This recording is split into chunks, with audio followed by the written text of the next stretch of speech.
Welcome back to Raves Rants of a Mad Fool. Raves and Rants of a Mad Fool. I am the Mad Fool. Mayfair Witches, episode 3. Here we go, the second line. That is the title of this particular episode. It calls to the second line of the funeral procession that Rowan finds herself in. Running time is 41 minutes. We've got no new news, which means there's no news. No news. But we're back to Scotland, and we've got the flashback again. Speaking Old English, we're going back to, of course, the Mayfair story. Again, I love what they've done with this from episode 1 to episode 2. There's not a lot of, the cuts and the fadeaways aren't 100% because it's just cut, scene. The dream sequences are dream sequences, but, sometimes I just wish that they would do something with these cuts when it comes to a flashback, particularly in this show. Or maybe they just want to make us go crazy and figure stuff out. Hey, could be like that too. Yeah. But here we are, we've got Suzanne. We learned that she is actually a midwife, possibly a midwife in training. She's a healer. The person that she's now caring for, not sure if she's related to or if that was her mentor, because she keeps saying, henbane, give me the henbane. Henbane, had to look it up because henbane apparently is a form of nightshade. Now, this form of nightshade, henbane, can do one of two things. Depending on the amount, could kill you, or it could give you some really good hallucinations, or it could do both. So before you die, you have one hell of a trip, is what I'm getting to. But yeah, she's asking for it. I do love this. Suzanne has this incredible line, and I have to bring it up. I do not believe in the certainty of a soul's continuance. I do not believe in the certainty of a soul's continuance. That is lovely. I'd wager to guess that it's probably written by Anne Rice somewhere. Again, I have not read the books. Spoilers, this is all about the show. But it's just a wonderful line, and knowing what I know or what I've heard from people well more familiar with Anne Rice personally than me. She had problems with the church all her life. Growing up, she was actually devout Catholic. She felt very guilty about the first boy she ever kissed. She thought she was going to hell because she kissed him without being married, and very devout, and had some problems with the church. Went back to the church, and then in her older age said goodbye.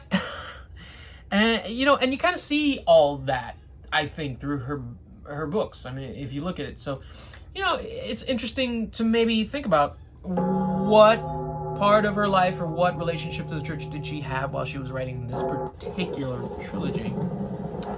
But we cut to, of course, the elevator, and there's Rowan. She's holding her mother. She's wrecked. She's crying. Oh man, this is gut wrenching. It really is. She's beyond gone. She's like, she doesn't even know what's going on. To begin with, Cyprian was going to give her answers. Suddenly she opens up the elevator and there's her mother and she's happy, and then she's dead. And it's like, are you kidding me? I already buried, my mother that I loved very much. That taught me probably integrity, honesty. I mean, that one line in episode 1 where she's like, listen, if I picked or put my mother in the name of the 30 names, she would drop dead just knowing that I did it. That's honesty. That's integrity. That's honor.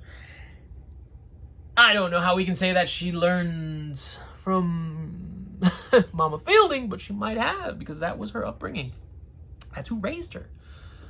Or is it something more that she has? I don't know. Because again, Mama Fielding was lying to her. She probably was related to her even, because, even in episode 1, you go back and you see Aunt Carlotta. Mama Fielding is like, oh yeah, anything you say, Aunt Carlotta. Okay. Carlotta, by the way, is crying. Are you kidding me? Come on, you're crying? You're crying. You really love this girl, apparently. You locked her up and you thought you were doing the God's work and stuff. And okay. So Carlotta, by the way, is played by a wonderful actress. I wish I knew her name. I apologize. I will look it up next time. But she's known.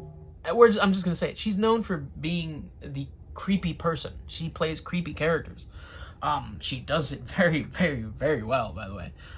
Something about her face, and she knows how to do things, and say things. I don't even know if that's her real accent. I mean, she usually has a southern accent, but is it really her accent? Is that really her voice? I don't know. She's great at playing Carlotta, because already I can't stand Carlotta. Good going.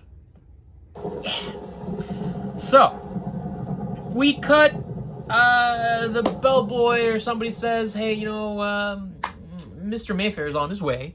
Oh, don't trust him, Carlotta says. He'll eat you alive. Really, Carlotta? He'll eat you alive? Okay. Yeah, sure. Every good choice in this episode that Rowan makes is connected to Cyprian. I will say that again. Every good choice that Rowan makes in this episode is connected to Cyprian. Cyprian is supposed to be amalgamation, possibly, of its characters, so, you know, I'm not sure where this is going to go. This is the story. This is the new reimagining. But she goes off with Cyprian, and good choice. Good choice. He takes her over to the loft. Very nice security in the loft. Apparently, it's a safety house. He says, by the way, I'm sorry for the loss of your mother. My question is, which one? They didn't specify. And he didn't say the loss of your mother's. Now, again, is this dialogue? Is this something the writers missed? I don't know. Or is this just Cyprian? Like, he only knows of one mother so far. Who knows? So, he talks about the being, of course, Lasher. He's connected to the family. We don't know what he is. Then he says, would you like me to order some takeout? Now, let me say something about this loft. It's fantastic. It looks very, very clean, as in he's never there. It looks untouched. And now he says, let me order takeout. Yeah, guy, you don't live at home, okay? You don't live at home. You're a single person, and you just come and go, and that's about it. I can already tell, all right? So that's, of course, what they're saying. My guess is Cyprian can't really connect with a lot of people because he's scared of touching them, right? Right? Kind of different than how this episode ends, because there's a lot of touching going on. There's a lot of touching going on. Oh, look, I'm my own witch cat. No, she does it better. She really does. Hold on. I can't beat that. So, we've got now people coming in, and you've got the order. They are casting a protection spell. I have no idea what they're doing. They're putting some stuff down. Cortland, Carlotta. Carlotta's actually grieving. I mean, she's crying. She's like, oh my God, this and that. Apparently, there's another sister we haven't really met. They talk about Rowan. I think Deirdre's daughter is made of sterner stuff. I have to bring this up. I have not heard the words sterner stuff since Transformers Generation 1, the movie. That was back in the 80s. I'm going to bring that up. I don't know what you're trying to tell me with this sterner stuff. Is it a colloquialism? Is it used in New Orleans? Is this something that someone just wrote? And I'm like, did you watch Transformers when you were a kid? I want to know. So we find out that the necklace is the thing that binds Lasher. So now they're going to bind him to someone else. Oh, Carlotta. Oh.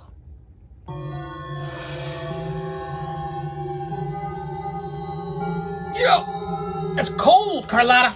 That's cold. You don't know how cold you are. Cyprian has a lot of gloves, as Rowan finds out, because she's going through the stuff. It's like 40 pairs of gloves. I mean, she, of course, just not counted one by one, but she says 40. He brings up the playground incident. Mama Fielding, by the way, lied number 3, because she said, no, nothing ever happened, but actually something did happen, and the agent, Cyprian, or the order, Talamasca, was told and notified. And you know, he's trying to tell her, look, I know how you feel. I can help you, this and that. And she's like, Rowan is like, hey, you're the one who can't get your shit together, and you're going to try to help me? You know how I feel? Come on. He explains, of course, that her power is the most powerful one that he's ever felt. No, that was not me calling BS. It wasn't. I apologize for that. He died. She had to resuscitate the guy. He was wearing gloves. So, Lasher's angry, and he visits Cortland. And Cortland is shook. A lot of emotion there. A lot of grieving. There's also some scared, some fear. A lot of fear, actually.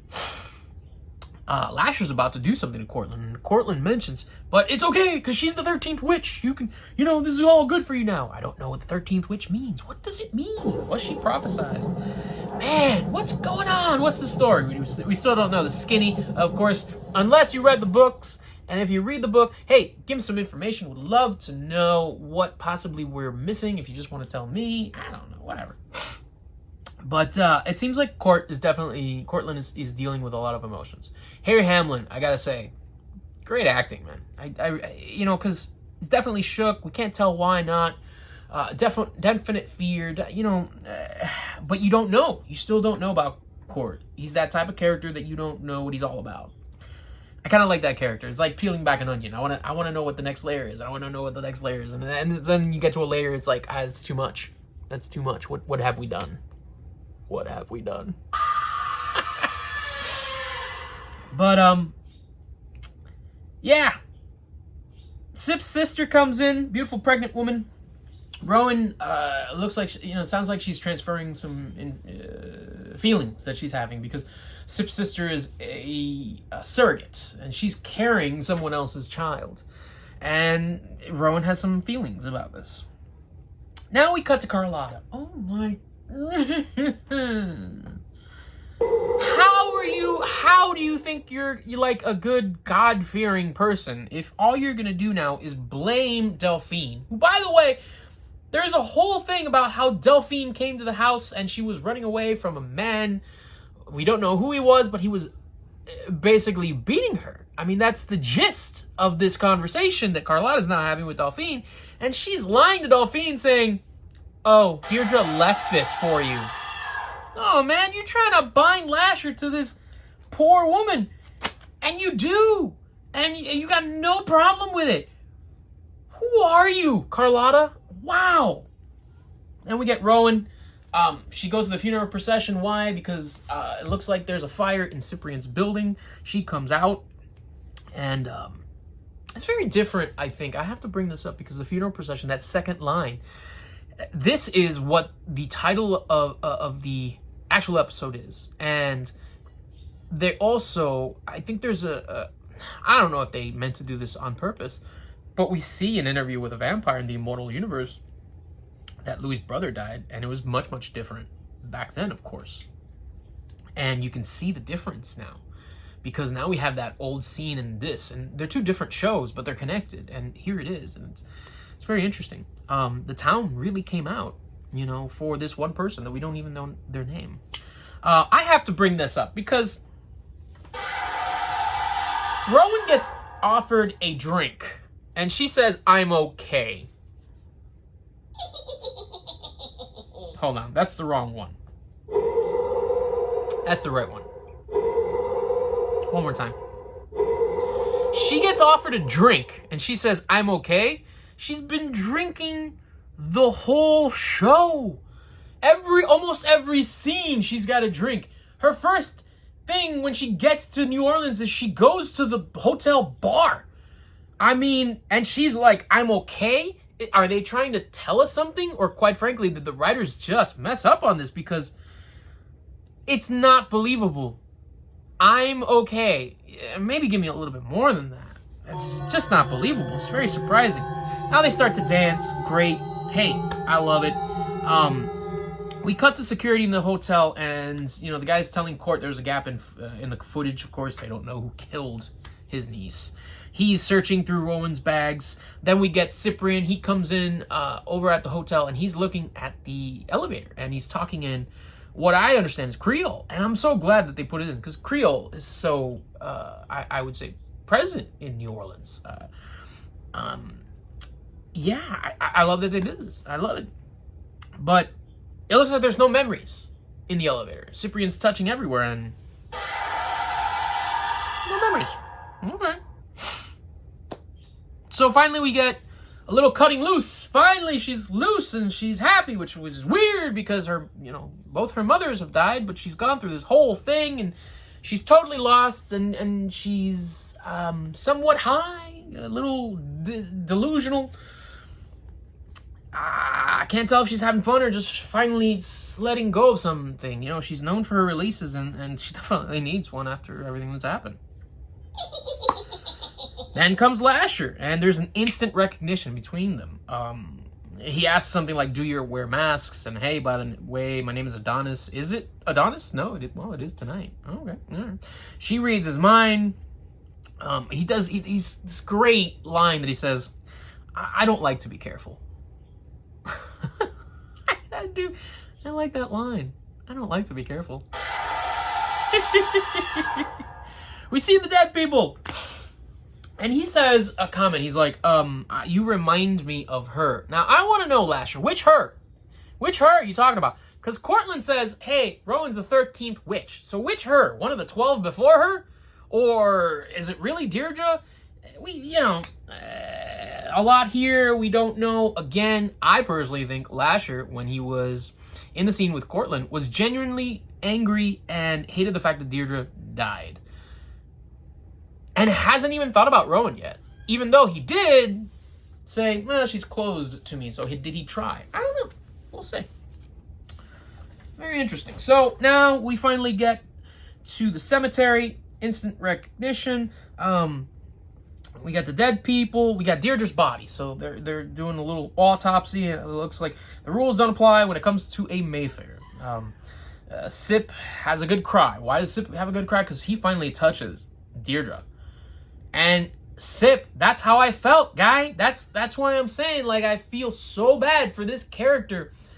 Everything was... I have a thing with characters that their lives and things that they care about are taken away. And this was definitely... Deirdre's life was taken away from her. I don't even think that she had a real life, if you think about it.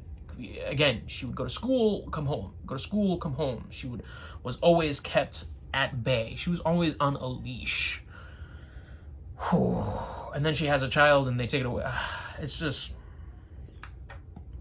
It's creepy. It's creepy. Yeah. But Sip recognizes that and he has that cry and yeah, good on you, Sip. You understand what I understand. Like, wow, what happened, man? It's not fair. Poor Deirdre. So suddenly, after the dancing, we get Rowan. She's at the Mayfair house. It looks like Deirdre is back, or this dream sequence or something. She is talking to Deirdre. But she figures out by the end when she says, oh, you need us. It's like, no, you're not my mom. And she saw right through Lasher. And since basically he's already been mentioned, she gets it. She's a very smart person. This is a neurosurgeon. I mean, she's quick. I can accept that. I can absolutely accept that. Most people would be like, huh? What's going on? What's happening? But her mind, she's the type of person that she's very smart, very capable, and she understands. Just like that. Yeah. So, the Brotherhood. I don't know. This guy mentions the Brotherhood, and hey, this is a witch. Cyprian is back at the building. He finds out that the actual fire was caused by Lasher. And again, Cyprian, she comes back to Cyprian. Now, of course, she's got no other place to go, but all the good decisions that Rowan makes have to do with Cyprian. We see poor Delphine. Oh, Lord. And poor Delphine is probably dead because she's just bashing her head against the wall. Wow. Cyprian says, I saw your birth. We don't know the full extent of your power. Go ahead and touch me again. Let's do it. And, it's kind of interesting and intimate the way she is taking off his gloves and about to touch him. And we see kind of like a little sun, daylight. And Cyprian has this overwhelming sense of emotion. And it's quite beautiful. It's quite beautiful. Listen, whoever's doing this show, can I just say, direction-wise, I don't know who's doing the directing. Can we get a little bit more time? Because here's the thing. This is a 41-minute episode. This scene, when they're touching and you got the daylight, and so many other scenes, I feel would benefit from just the camera. Just leave it a little bit longer, guy. Okay? Leave it a little bit longer because the character and that actor is going somewhere. And we can see it in their eyes. We can see it in their body. We can see what's going on in that mind, or at least we can imagine. And you're not allowing us that time. I don't like that. But hey, either way, still loving this show. I want more info. I feel like I want it all dumped on me so quick. It's like I feel like this anxious little boy. Do we get to find out who Lasher or what he is today? I don't know. Once again, this is Rave's Rants of a Mad Fool. I am the Mad Fool. I mean, come on. I'm grateful for everyone that listens. I thank you. I don't beg, but I plead. Do I plead? I don't know. We could work out a deal. I don't know.